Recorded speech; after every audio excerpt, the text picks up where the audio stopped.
Señor, gracias por tu palabra, porque sabemos que es viva, que es eficaz, que puede hacer una obra en nosotros, Señor.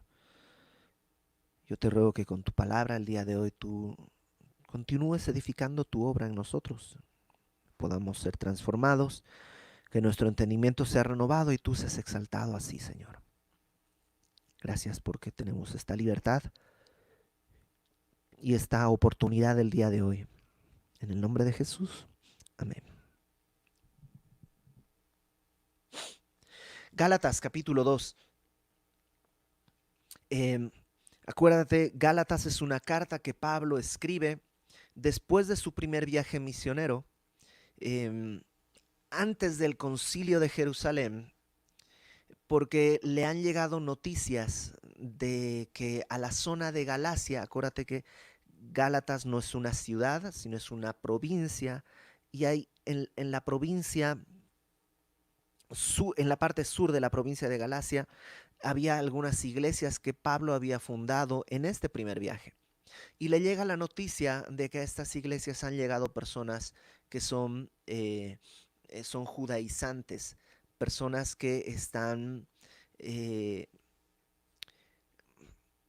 pretendiendo que la iglesia regrese a la ley. Ahora, si son iglesias gentiles quiere decir que no son judíos, son iglesias que no son de judíos. Lo que les están diciendo estos judaizantes es, necesitas ir a la ley, ser bautizado, ser circuncidado, y no solo ser circuncidado, sino además comenzar a cumplir los mandamientos de la ley, como si fueses judío. Y Pablo se enteró de eso, porque además es como muy engañoso, ¿no? Porque la ley es dada por Dios. Es decir, la ley es algo que no provino de la experiencia humana. La ley es algo que Dios dio. Entonces, bajo una cierta lógica, uno cuando ha nacido de nuevo, uno cuando ya ha venido al conocimiento de Cristo, podría pensar que uno necesita regresar a la ley. Podría ser parte de un razonamiento más o menos lógico, pero es que eso lo que hace es eh, no toma la perspectiva de la obra de Cristo. Y Pablo va a desarrollar eso en los capítulos más adelante. Pero lo que está poniendo en claro en esta primera parte es que cuando alguien ha recibido a Cristo, lo ha hecho a través del Evangelio. Y el Evangelio, lo vimos hace un par de semanas, lo que dice es, eres un pecador, Cristo es Dios hecho carne, que fue a la cruz a morir para pagar esos pecados y que creyendo en eso, creyendo que soy un pecador y que Cristo es Dios, que ha ido a la cruz, que ha muerto por mis pecados, entonces se hace una operación, digamos, de traspaso. La justicia de Cristo se pone a mi cuenta y mis pecados van a la cuenta de Cristo, como si Él hubiera pecado y no yo. Y yo soy visto como si nunca hubiera pecado. Eso es la justificación. Y la justificación es por fe, simplemente creyendo el Evangelio. El problema era que esta gente se había introducido a la iglesia y decía, sí, bueno, sí, eso es más o menos cierto, pero es que a ustedes les predicó Pablo. Pablo ni siquiera estuvo con Jesús, es como de segunda categoría. En cambio, en Jerusalén, la gente está cumpliendo la ley, la gente está buscando cumplir la ley y eso tienes que hacer. Sí, sí, sí, eres salvo por gracia, pero no quisiera ser un salvo VIP o no sé, de mejor categoría. Y eso hasta el día de hoy existe. Sin ir más lejos, esta semana me enteré de una familia que está siendo atacada por personas que quieren regresarlos a la ley. Y los argumentos son siempre los mismos. Lo que te dicen es, bueno, lo que pasa es que ahí en Semilla donde te están enseñando, no conocen la verdadera traducción de Gálatas. Está mal traducido. Esa es una. Dos, Lo que pasa es que ahí en Semilla no conocen el trasfondo histórico del hebreo, de Pablo. Pablo era judío y no conocen su trasfondo histórico y, ajá, probablemente no somos expertos, pero a lo largo de la historia la Biblia ha estado como está y ha salvado gente y ha transformado vidas, gente que no ha tenido ningún tipo de instrucción ni trasfondo histórico, simplemente el texto y el Espíritu Santo.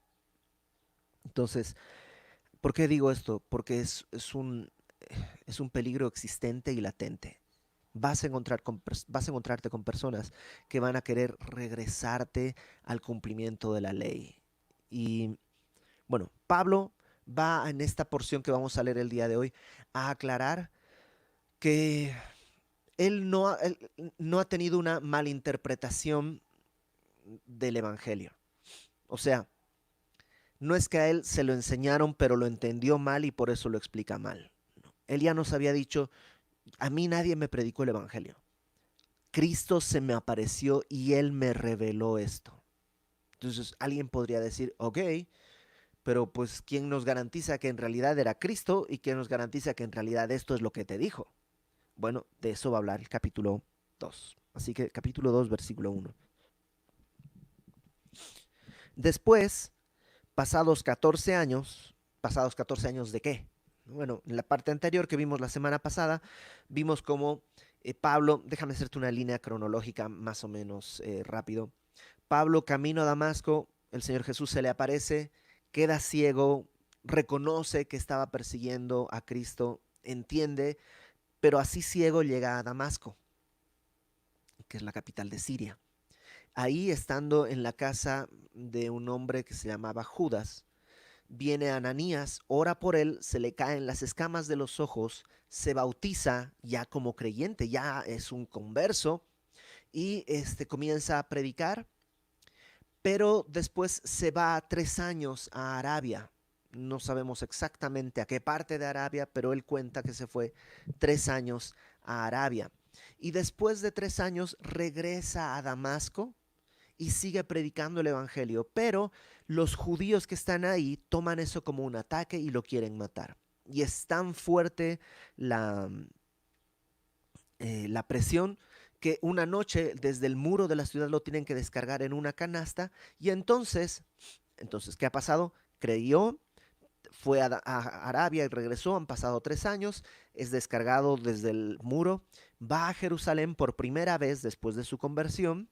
Los discípulos no lo querían ver, nadie le creía que en realidad era un cristiano, pensaban que era como una trampa. Bernabé es el que se arriesga, habla con él y, y luego lo trae a los otros apóstoles y lo presenta como alguien creyente que ha predicado el Evangelio.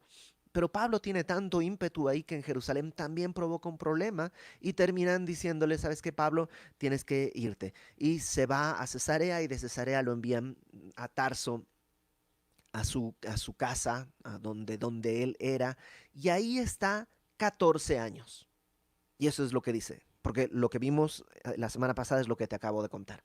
14 años después de ese momento en que fue llevado a Tarso, ¿qué sucede? Bueno, Bernabé escucha, o la iglesia escucha que en Antioquía de Siria hay un movimiento extraño, hay muchos gentiles que han creído en el Evangelio. Entonces Bernabé va a investigar qué está sucediendo ahí. Y dice que cuando llega a Antioquía, vio la gracia de Dios y se regocijó. Vio como gentiles estaban viniendo a la fe. Y estando él ahí en Antioquía, va a Tarso, que no está muy lejos, encuentra a Pablo y lo lleva a Antioquía. Es como que dice, necesito ayuda. ¿Quién puede ayudarme? ¿Quién puede estar aquí ayudándome a enseñar la palabra? Ah, pues Pablo, ¿no? Él estaba por aquí cerca, lo trae y están ellos eh, enseñando la palabra ahí en Antioquía. Y lo que sucede es que, acompáñame por favor a Hechos 11. Esto que te voy a decir es como yo creo que sucedió. Hay muchas posiciones al respecto. Te voy a decir por qué creo que esta es la que a mí más me convence en el orden en el que se suceden los eventos. En Hechos capítulo 11, está este momento que te acabo de contar. Fíjate en el versículo 2, perdón, 22, 11, 22. Llegó la noticia de estas cosas que estaba sucediendo en Antioquía de Siria a la iglesia que estaba en Jerusalén y enviaron a Bernabé para que fuese hasta Antioquía. Cuando llegó, vio la gracia de Dios y se regocijó. Versículo 25. Después fue Bernabé a Tarso para buscar a Saulo y hallándole le trajo a Antioquía y se congregaron allí todo un año con la iglesia y enseñaron a mucha gente y a los discípulos se les llamó cristianos por primera vez en Antioquía. ¿Qué estaba sucediendo? Pues es que la gente empezaba a darse cuenta que los cristianos eran algo distinto. No eran judíos. Muchos provenían del judaísmo, pero no eran judíos, tampoco eran gentiles paganos.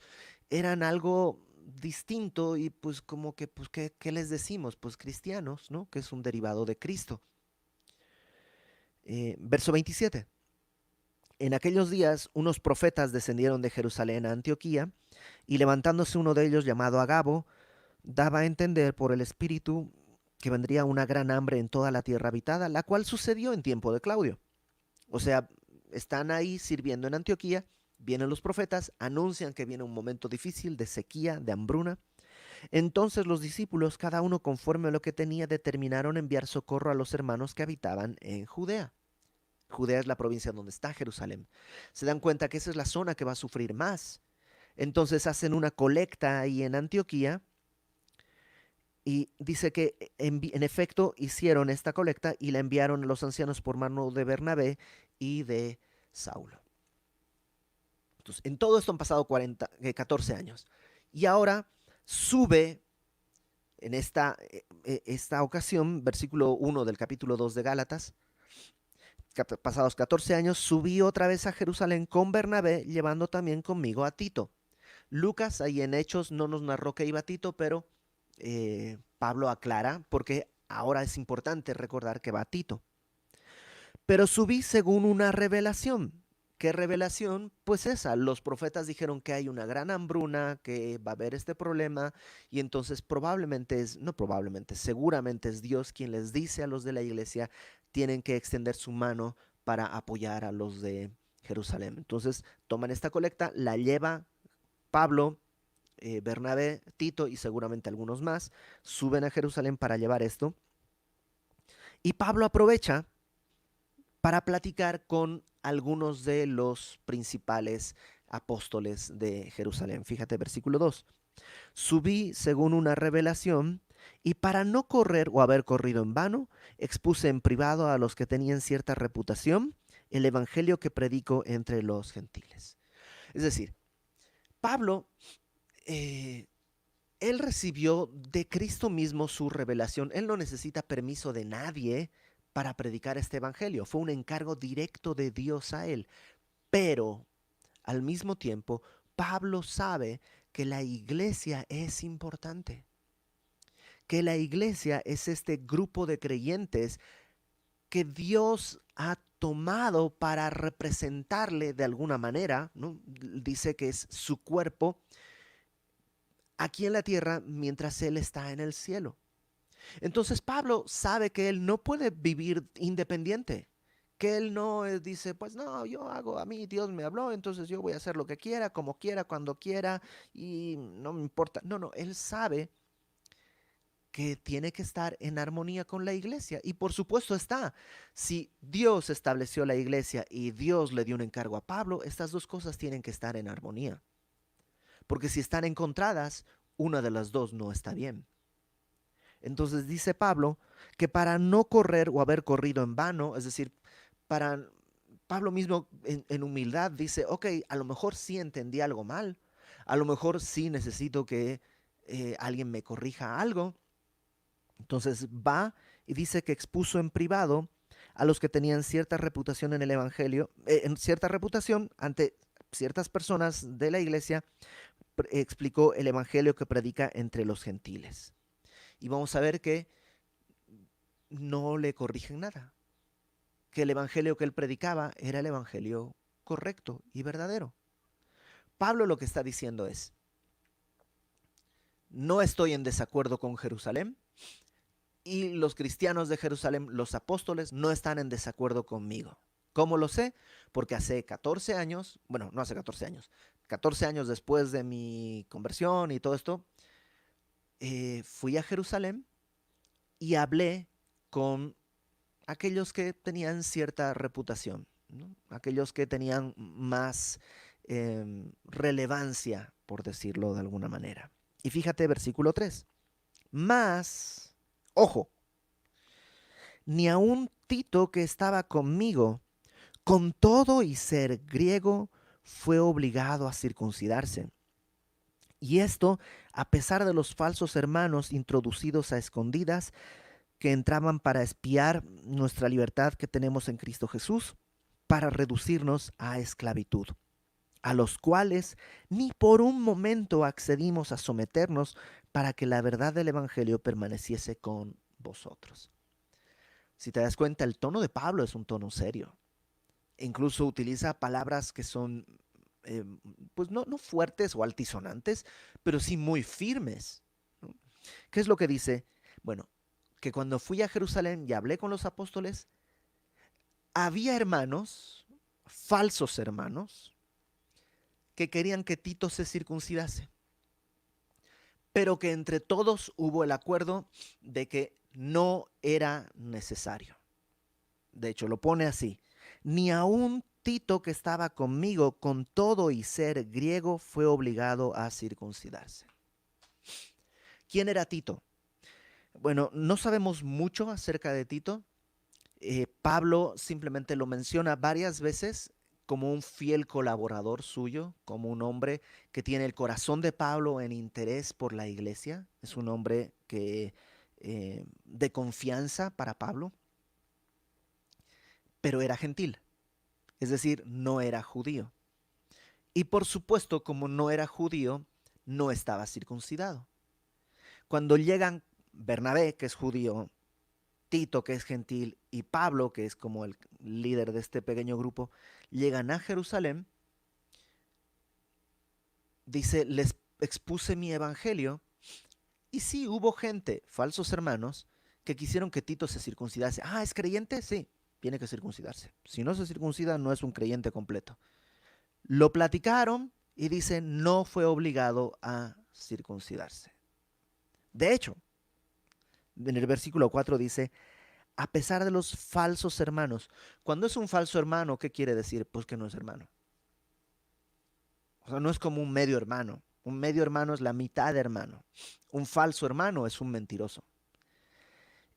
Y una vez más, Pablo en el capítulo 1 había dicho, quien predica un evangelio distinto, que hay que circuncidarse y cosas así, sea anatema. O sea, esto es algo muy serio, no es una cuestión de estilos. Hay gente que dice, el día de hoy, ¿no? Que no deberíamos celebrar la Cena del Señor por internet porque es una actividad que debería hacerse de manera comunitaria y no individual. Ok, pues creo que están equivocados, pero eso no los hace falsos hermanos. O sea, desde mi punto de vista, los hace equivocados en este punto, ¿no? Desde su punto de vista, yo estoy equivocado en este punto, pero eso no nos hace falsos hermanos. Hay gente que dice que la alabanza no debería tener guitarras eléctricas, que tienen que ser solo himnos. Ok, desde mi punto de vista, eso no es correcto. Desde su punto de vista, yo estoy equivocado, pero eso no nos hace falsos hermanos, simplemente hace que tengamos ciertas diferencias. Esto es distinto. Esto define quién es un verdadero creyente y quién es un falso creyente. Ahora, no se trata de que está prohibido circuncidarse. No. O sea, si alguien quiere circuncidarse y quiere guardar el Shabbat y quiere hablar medio en hebreo, tiene toda la libertad del mundo para hacerlo, pero por supuesto que tiene toda la libertad.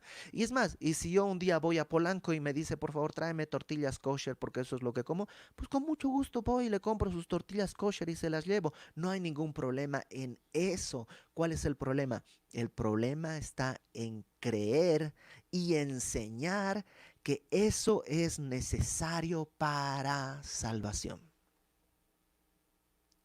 Ese es el problema.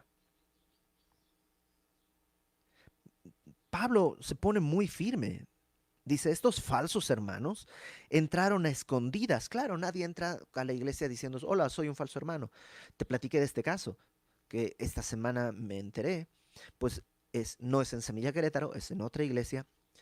Una familia está entrando a la iglesia, llamando a ciertas personas y diciéndoles, no, mira, yo te tengo que enseñar y explicar.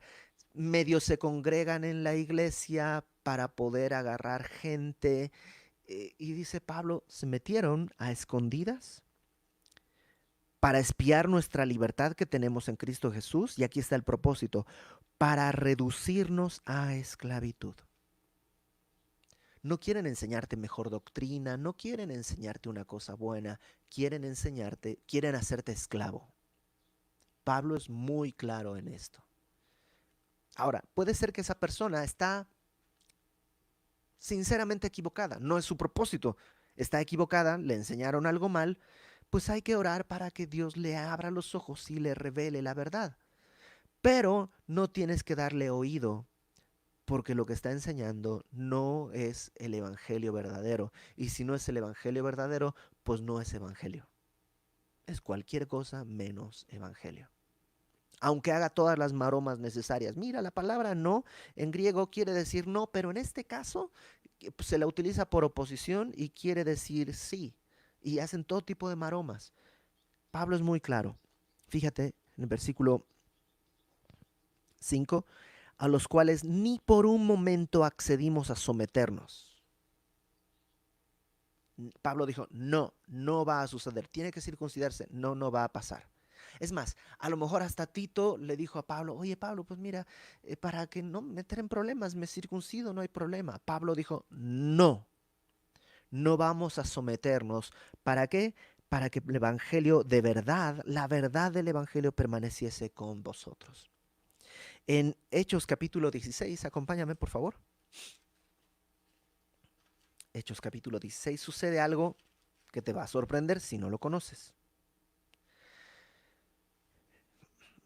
Déjame adelantarme en la historia, ¿no? Después de esto, este encuentro de Pablo con los apóstoles, regresó a Antioquía, y luego vino el primer viaje misionero, regresa del primer viaje misionero, se da cuenta que están empezando a meterse doctrinas extrañas, escribe la carta a los Gálatas, envía esta carta a la zona de Galacia y un tiempo después llegan los judaizantes a Antioquía, donde estaba Pablo, y dice que hubo un problema, un conflicto muy grande, un conflicto no pequeño con estos, tanto que deciden, ok, vamos a hacer una cosa, vamos de vuelta a Jerusalén para que ahí en un concilio oficial se resuelva si los cristianos tienen que circuncidarse, si los gentiles tienen que circuncidarse al venir a Cristo.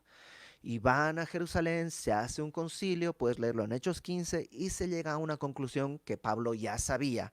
No es necesario que los gentiles cumplan la ley, no es necesario que los gentiles cumplan el Shabbat, no es necesario que los gentiles se circunciden. Eso es un mensaje, dice en el concilio, hacen una carta y en la carta dice, nosotros no los enviamos, solo han ido para perturbar sus almas, no les hagan caso a Bernabé y a Pablo, hermanos nuestros amados que han dado su vida por el Evangelio. Entonces, Pablo con esa carta regresa a Antioquía, hay un gran gozo y un tiempo después Pablo inicia su segundo viaje misionero. En su segundo viaje misionero, él está yendo con esta carta para que aclarar que no hay necesidad. Acuérdate, primero envió la carta a los Gálatas y ahora viene con esta carta oficial del Concilio de Jerusalén. Y cuando llega a Listra, sucede algo importante. Conoce ahí a un pequeño, no un chiquito, un jovencito llamado Timoteo. Esto está en Hechos 16. Voy a leerlo desde el versículo 1. Después llegó a Derbe y a Listra, y he aquí había allí cierto discípulo llamado Timoteo, hijo de una mujer judía creyente, o sea, cristiana, pero de padre griego, o sea, su papá era gentil, su mamá era judía. Daban buen testimonio de él los hermanos que estaban en Listra y en Iconio. Quiso Pablo que éste fuese con él, y tomándole, le circuncidó por causa de los judíos que había en aquellos lugares, porque todos sabían que su padre era griego. Y este Pablo es extraño porque, por un lado, a Tito en Jerusalén dice, no, no, no, no, no, no, no, no lo vamos a circuncidar. Y no se mueve de ahí. Pero ahora, cuando está en Listra, en la zona de Galacia, conoce a Timoteo y le dice, oye, Timoteo, se nota que todos dan buen testimonio de ti, se nota que tu caminar está ordenado. ¿No quisieras acompañarme? Estoy yendo por las iglesias con esta carta para decirles que no es necesario ni cumplir la ley, ni circuncidarse, ni nada, que solo creyendo en Cristo son salvos. ¿Me acompañas a cumplir esta misión? Y Timoteo dice, claro que sí. Y Pablo le dice, ok, tienes que circuncidarte. O sea, a ver, Pablo, ¿leíste la carta que estás llevando? ¿Por qué? Porque no tiene que ver con la ley, sino con el amor. Pablo sabía que Timoteo era medio griego, medio judío. Tito no. Tito es completamente griego, completamente gentil. Entonces Tito no tiene que circuncidarse. En cambio, Timoteo, como tiene un contexto semi-judío, dice Pablo, para que no haya conflictos, por amor a los otros hermanos, circuncídate. Es como, por ejemplo, a mí me chocan las camisas, ¿ok? No es una prenda que a mí me gusta. No me siento cómodo, pero sé que en la iglesia, en reunión de domingo, si yo estuviera de playera, hay gente que puede molestarse en la reunión de domingo. Hay gente que puede sacarse de onda. Entonces, ¿tengo derecho a predicar de playera? Sí, porque no hay ninguna norma que me lo impida, ni en la ley, ni en el Nuevo Testamento. Nada impide que yo pueda predicar de playera. En ningún momento hay un código de vestimenta para predicar. Pero tengo dos opciones: aferrarme a mi derecho y ofender a algunos, o renunciar a mi derecho para quitar ese estorbo y alguien pueda escuchar la palabra. Eso es lo que está haciendo Pablo con Timoteo. Está quitando un estorbo porque van a llegar a una iglesia, a una sinagoga, van a querer predicar el evangelio y van a decirle, bueno, pero ¿de qué me están hablando? Si este cuate es un judío traidor, no está circuncidado, es una cosa ahí rara. Entonces dice Pablo, quitemos ese estorbo. Entonces, otra vez, no tiene que ver con el acto, si eres circuncidado o no, si quieres cumplir el Shabbat o no, si cumples la ley o no, si hablas en hebreo o no. No tiene que ver con el acto, tiene que ver con el propósito. Cuando el propósito era simplemente ser legalista, Pablo dijo, no, no vamos a dar ni siquiera un paso como para que pareciera que es necesario esto para ser salvo. Pero cuando se trata de amor, Pablo dice, Timoteo, es necesario circuncidarte. Y qué increíble el corazón de Timoteo que dice, sí, si esto es lo que hay que hacer para predicar el Evangelio, venga, hagamos esto con gusto, ¿no? Entonces, regrésate a Gálatas. Pablo dice, Tito era gentil y aunque hubo presión de los falsos hermanos, no accedimos ni un instante a ser reducidos a esta esclavitud. Versículo 6. Pero de los que tenían reputación de ser algo, los que hayan sido en otro tiempo, nada me importa, Dios no hace acepción de personas. O sea, eh, Pablo está en una especie de cuerda floja, ¿no? No quiere caer ni a un lado ni al otro. Él no quiere caer en el desprecio a los apóstoles, pero tampoco quiere caer en la uh, idolatría o algo así. O sea, porque Pablo él está diciendo, a mí la autoridad de predicar el Evangelio no me la dieron ellos, me la dio Cristo mismo. Por tanto, no necesito su aprobación. Pero a la vez está diciendo, necesitamos estar en armonía para que no haya desaveniencia, para que no haya división en el cuerpo. Entonces dice, fui con los que tenían reputación, que pues de todos modos ni importa tanto porque pues, Dios nos recibe exactamente igual a ti y a mí. Pero fui con los que tenían cierta reputación A mí, pues, los de reputación nada nuevo me comunicaron. O sea, me dijeron el evangelio y dije, exacto, eso es lo que digo. O Pablo les dio el evangelio y le dijeron, exacto, así, ni más ni menos, eso es lo que tienes que predicar. Porque el mismo que enseñó a Pedro, a Juan y a Jacobo es el mismo que enseñó a Pablo, por tanto no hay contradicciones. Pero lo que está diciendo Pablo es, hay una unanimidad en cuanto al evangelio. Versículo 7. No solo no le comunicaron nada nuevo, antes, por el contrario, como vieron que me había sido encomendado el evangelio de la incircuncisión, como a Pedro el de la circuncisión, pues el que actuó en Pedro para el apostolado de la circuncisión, actuó también en mí para con los gentiles, y reconociendo la gracia que me ha sido dada, Jacobo, Cefas y Juan, que eran considerados como columnas, nos dieron a mí y a Bernabé la diestra en señal de compañerismo para que nosotros fuésemos a los gentiles y ellos a la circuncisión. O sea, no está así, pero la conversación pudo haber sido más o menos así. Ahí está Pedro, que es Cefas, está Juan, el apóstol, y está Jacobo, que es el medio hermano del Señor Jesús, es decir, el hijo de María y José, que no creía en Jesús hasta antes de la resurrección, pero después de haber creído en Jesús, comienza a tener un rol muy importante en la iglesia de Jerusalén. Entonces están hablando con ellos, le dice, este es el evangelio que yo predico, y los otros le dicen, perfecto, ese evangelio está bien, no hay que añadirle nada, es así exacto.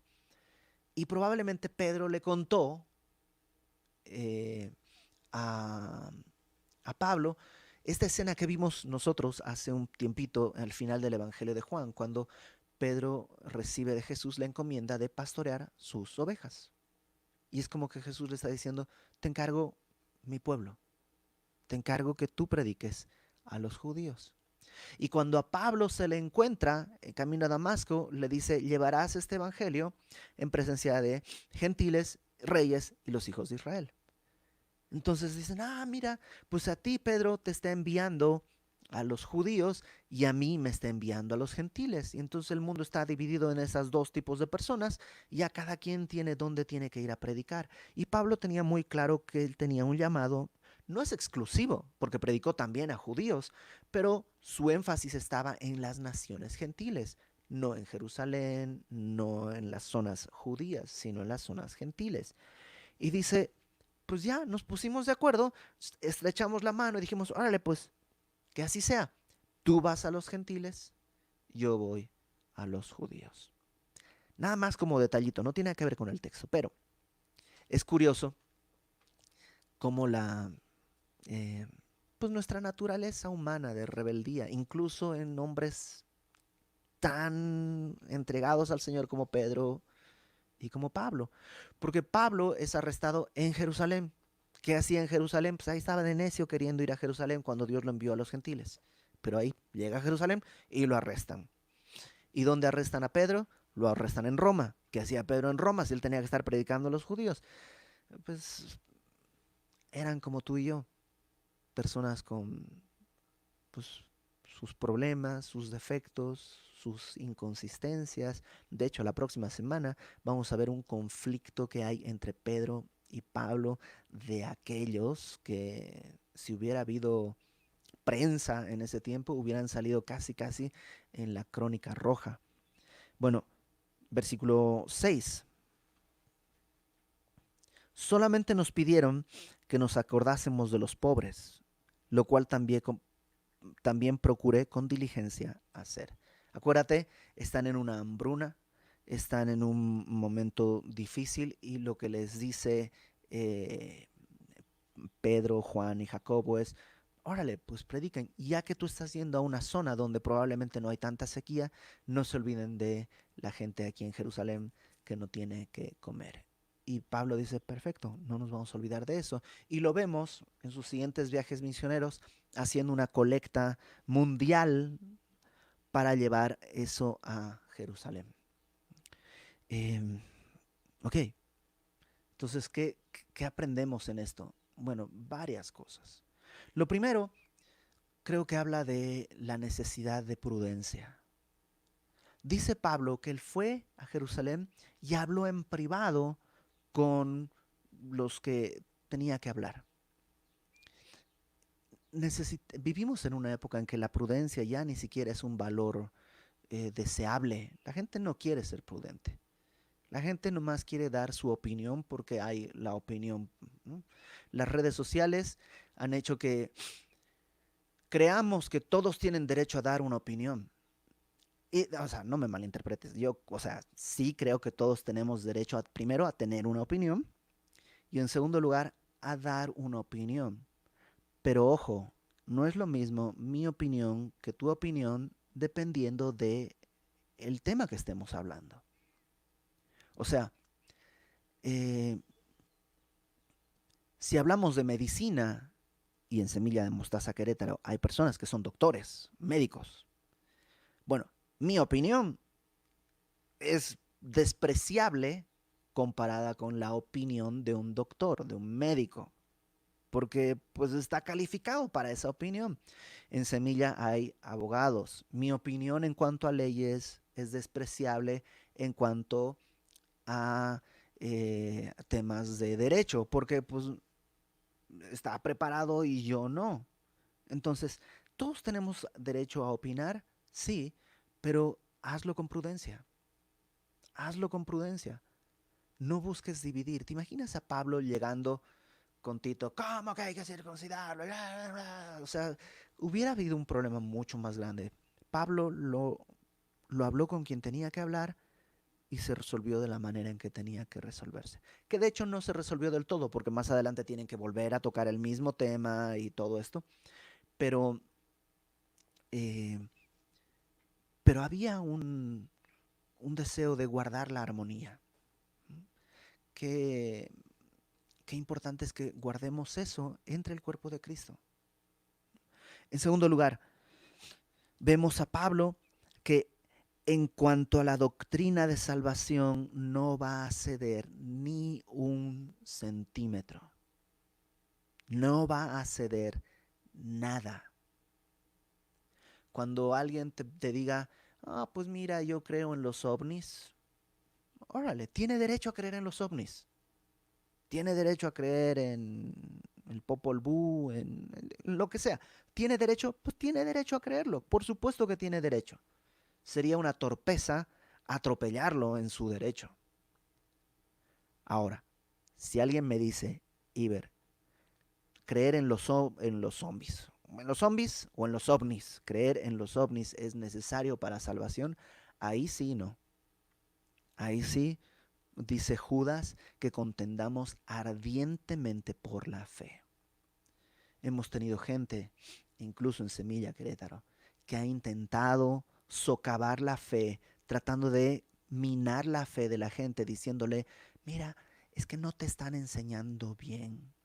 Es que lo que ellos piensan no es lo correcto. Tienes que guardar el Shabbat, tienes que decir Yeshua HaMashiach, tienes que hacer esto y el otro y el otro. ¿Sabes qué? A las personas que son y ya están actuando de esa manera, les vamos a poner un alto, les vamos a amar, pero les vamos a prohibir la entrada a la iglesia, porque no son hermanos, son falsos hermanos, son lobos rapaces que solo están buscando entrar a devorar al rebaño. No son inconversos. Los inconversos son siempre bienvenidos. Es como el día de hoy, una persona que es homosexual tiene derecho a ir a la iglesia, pero por supuesto que tiene derecho a ir a la iglesia. Y va a tener su silla y su espacio ahí para sentarse y escuchar la palabra de Dios las veces que quiera. Por supuesto que están las puertas abiertas. Pero si una persona homosexual entra a la iglesia y está tratando de seducir a otros chicos, entonces se le pondrá un punto y con mucho amor y mucha firmeza se le dirá que no tiene permitido el acceso hasta que quiera venir a escuchar la palabra. Y ojo, acabo de poner este ejemplo en un hombre homosexual, pero también ha sucedido con personas heterosexuales que han entrado a la iglesia con el propósito literal de acostarse con un montón de chicas, con todas las chicas que puedan. Y los hemos visto ahí y cuando les hemos tenido que poner un alto, se les ha dicho, no tienes permitida la entrada a no ser que tú quieras venir a escuchar la palabra de Dios. Y si quieres venir a escuchar la palabra de Dios y no a ligar, eres bienvenido. Te quiero ver sentarte, alabar a Dios, no hablar una palabra con ninguna mujer y salir de aquí así como entraste.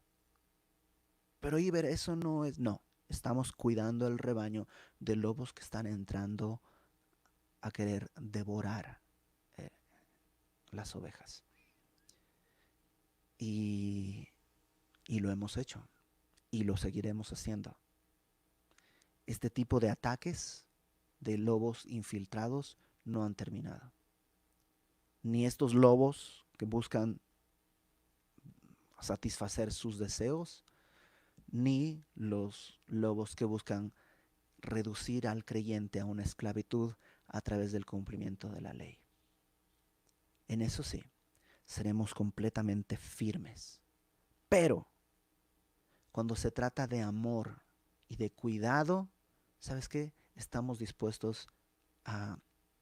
Si a mí me invitan a una iglesia en la que dicen Yeshua y el apóstol Shaulo y todo esto, y me invitan, y es una iglesia que te platiqué el otro día, escuché de una iglesia, el pastor predicando todo con términos en hebreos, pero la doctrina muy correcta, muy cabal, ¿sabes qué?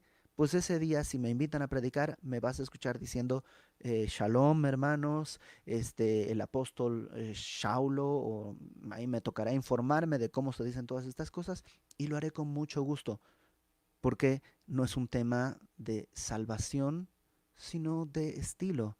Y en cuestión de estilo, estoy dispuesto a ceder todo lo que sea necesario. Y yo sé que suena fuerte, pero no hemos terminado de estudiar. O sea, todavía queda mucho por cortar en Gálatas y tenemos que ir yendo poco a poco. En la semana, eh, revisa el texto. La parte, lo que sigue en el capítulo es importante. Solo déjame, no lo vamos a estudiar ahorita, pero solamente déjame leer una porción. Ahí en Gálatas, versículo 21 del capítulo 2. Pablo dice, no desecho la gracia de Dios, pues si por la ley fuese la justicia, entonces por demás murió Cristo. O sea, si uno pudiera ser justificado a través del cumplimiento de la ley, Cristo murió inútilmente. Pues, ¿para qué? Si nomás necesitamos más fuerza o más oportunidades, más empeño, pero sí se podía. ¿Para qué murió Cristo? Pablo lo dice con mucha claridad. Si por la ley fuese la justicia, entonces Cristo murió por demás. Perdón por lo que voy a decir, pero entonces Cristo es un tonto. ¿Por qué venir a sacrificarse si nomás había que cumplir la ley y era posible? El asunto es que no es posible. Y Cristo no murió por demás y no es tonto. Cristo vino a pagar por nuestros pecados porque no había otra manera de ser salvos. Él mismo en Getsemaní le dice al Padre, si hay otro camino, no quiero esta copa, si hay otra manera, pero que no se haga mi voluntad. Y el Padre no dijo nada porque no había otra manera. Hoy día vamos a celebrar la Cena del Señor. Y lo que celebramos cuando hacemos la Cena del Señor es precisamente esto. Recordamos que no había otra manera. Tenía que ser a través de la muerte en la cruz del Calvario.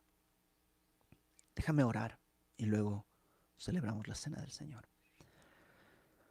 Padre, gracias porque pues cuando no había otra manera, tú tomaste nuestra necesidad en tus manos y echaste la cruz sobre tus hombros y caminaste hasta el Calvario y derramaste tu sangre por nosotros porque no había otra manera.